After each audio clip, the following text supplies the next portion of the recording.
And good afternoon, everybody. Welcome to the exciting, I guess, 14th part, maybe? 13, 14, somewhere in there, of the roadmap. So many.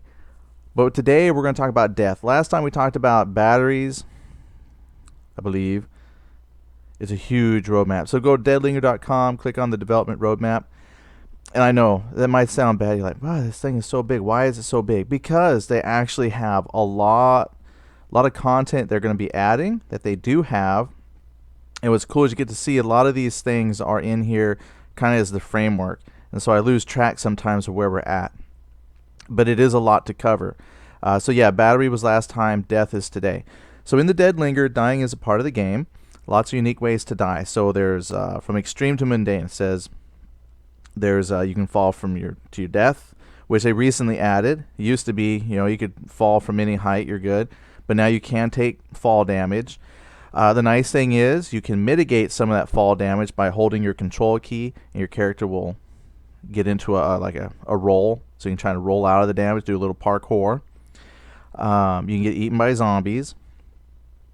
What would be cool is when you die, is if instead of going right to the screen it says 6 seconds till you respawn, if the camera pulls away, kind of pulls up, and then you can see the zombies eating you, or however you die.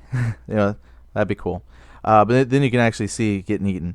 You can die from infection. So far I've done all of those. I have fallen to my death because ladder usage is not my strong point, so sometimes I miss the ladder. So I have fallen to my death. I have been eaten. I have died from infection. And they say and more. So mostly for me though, it's been infection that I've died from. I haven't starved to death. So I haven't tested that out yet. Usually I'll eat some food or something will happen where I get back to life before I starve to death. So I'm not sure how that's in the game yet.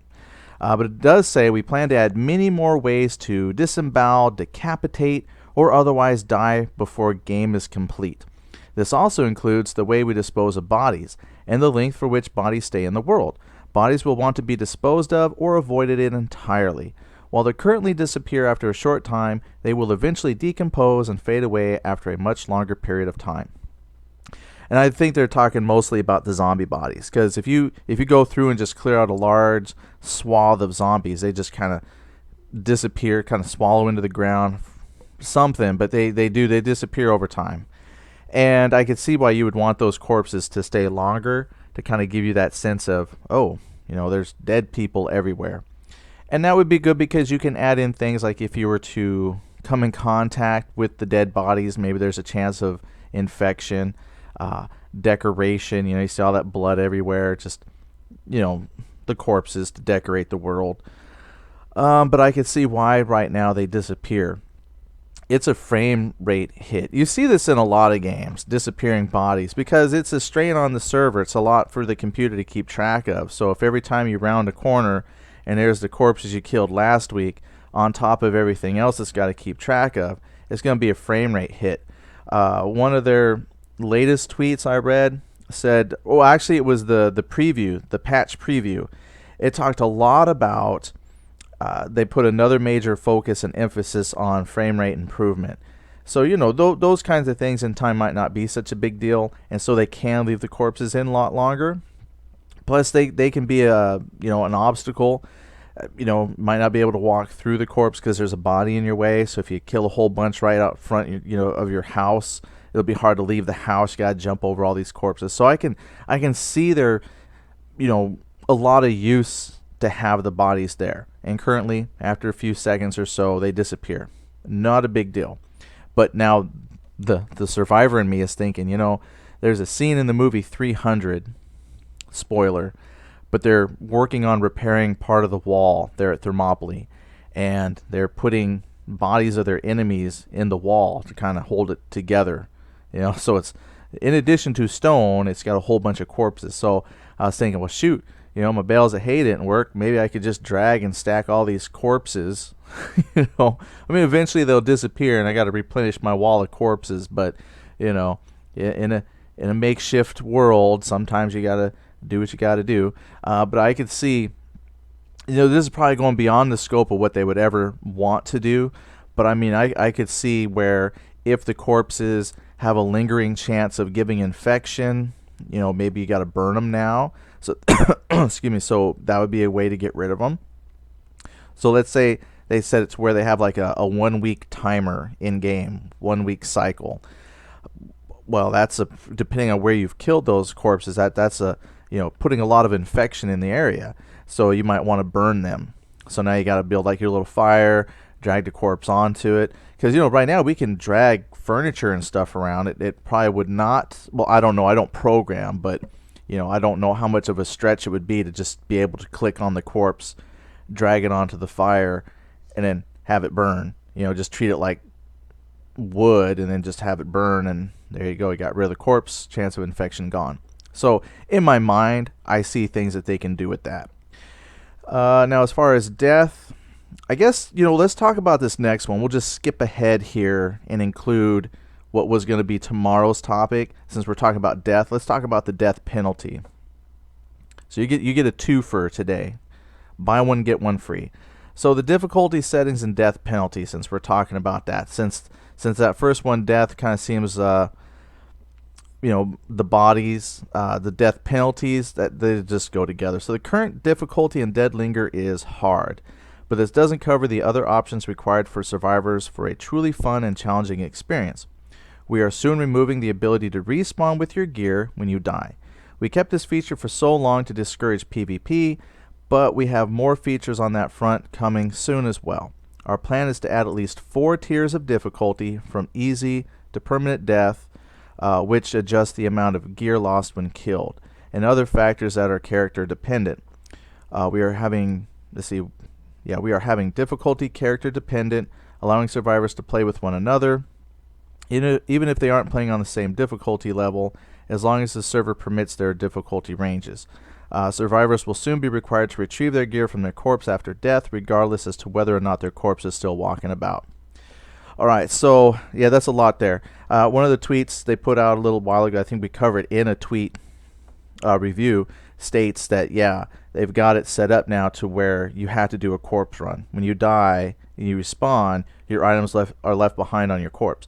See, that plays in with death, with how long your body will stay in the world. So they could still make the zombie bodies disappear right away, but the survivor bodies might have to stay in there, maybe an hour or so, just to give you a chance to maybe go back and retrieve your gear. Otherwise all that stuff will be gone. But that's good. Actually, even if that's the only thing they added as far as death and death penalties, that's going to add a lot to the game in terms of that, do I want to take the chance? Because if you've watched any of my gameplays, I don't care if I die. I just run through, do what I got to do, and if it looks like I'm about to die, I just take a quick peek of where I'm located, look at my grids, and then I can say, okay, I want to get back here to continue doing what I'm doing. Because the death penalty currently, it just doesn't matter. And as far as to discourage the PvP, I mean, I can see that because taken on a whole, not only PvP, but because the game is so buggy, it's almost like punishing your players for playing the game. It's not the player's fault that it's buggy. I understand this is alpha, this is not a release game, but still you want to have that feeling of, we want people to keep playing. You know what I mean? It's the game is in alpha. It's nobody's fault for playing. The death penalties and all that are part of the game, but at the same time, you don't want to punish folks for dying to a bug or something like that. But from what I'm seeing, the game is far enough along we can start adding some penalties. But see, when you talk about PvP, though, does that make your corpse lootable? You could still have a PvP game, items stay behind on your corpse, and then the people who shot you could not loot your corpse. So maybe then that comes down to a griefing thing, because those people might stay and camp your corpse, and then you might as well just move on and start afresh, get new gear. So there's different reasons why they put that in besides just PvP, I think. I've experienced enough beta testing and things where it sucks to die to bugs, and I think that's part of the thing too. At least that's how I see it. But it is coming. Now, this thing about difficulty levels where you join a multiplayer server and your friend is on one difficulty setting and your friend is on another difficulty setting. I don't think that should be, from what I've read it here. Basically, that should just be set up to how the server is run. So if the server says the difficulty is this, that's going to be applied to everyone. I really don't think they should set it up to where each person playing can set the difficulty for the game themselves. You might as well just make your own server and have your friends come and play with what you want. And I can see why you would want that. Each person wants to experience the game in a different way, but there's got to be a point where there's some similarities. It just kind of depends on what things that actually allow you to adjust. And I think that should all be maintained at the server level. That's my opinion. Because this is only 30%. So death is at 50%, 30% for the difficulty settings. So there's a lot that they have to work out and put in for us to see first before I can really say what will work and what won't work. That's just an opinion that I have currently, which could totally change by the time I see how it all works. Because I've seen games where, in essence, the difficulty levels for players are taken into consideration on a server, because there are some games that have PvP and PvE, but it's all on the same server. And what they've done is they've taken that server and said, this part of the world is PvP and this part of the world is PvE. I've seen where some games have open world PvP for those who click a little check box, in their character, description screen or something, and they say, okay, I'm allowing myself to have open world PvP. And then everybody who's flagged as open world PvP can fight each other, but they can't harm or interact with the folks flagged as PvE.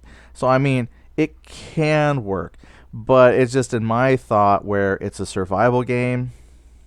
I don't know if I like that. Different difficulties for the folks participating. I think that should be server set.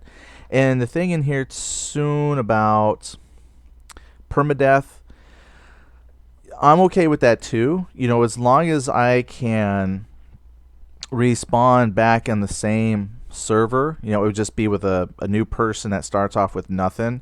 That's fine. Because if I'm like multiplayer in it, at least I can still be with my friends, even though I got a new corpse or a new person to play with. Same with on my single player world. That's fine, because then I'll know where some of my stockpiles and caches of equipment might be, and so as I develop my mapping system, I could eventually work my way back to some of those stashes. It just depends on where I spawn in the world.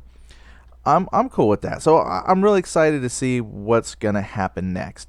And the next thing that I think is coming in Build 13 is the corpse item retrieval, and that's gonna help with the survival / horror aspect of the game. How much trouble is it going to be to go back and retrieve items from your corpse, and how much time do you have before the corpse decays? So good topics. Those two went together, so I just went ahead and smushed them together. So thank you for listening. Share your thoughts on death and the death penalty, maybe what you've seen in other games. I know I've shared some comments about EverQuest and corpse runs and things like that, so some of us have some experience, so it'd be nice to see how they incorporate that into the game. Because even when you respawn, you don't respawn right where your corpse is, so you might have to, work on that map system so you can get back to where you died. So good things. Thanks for watching. Have a great day.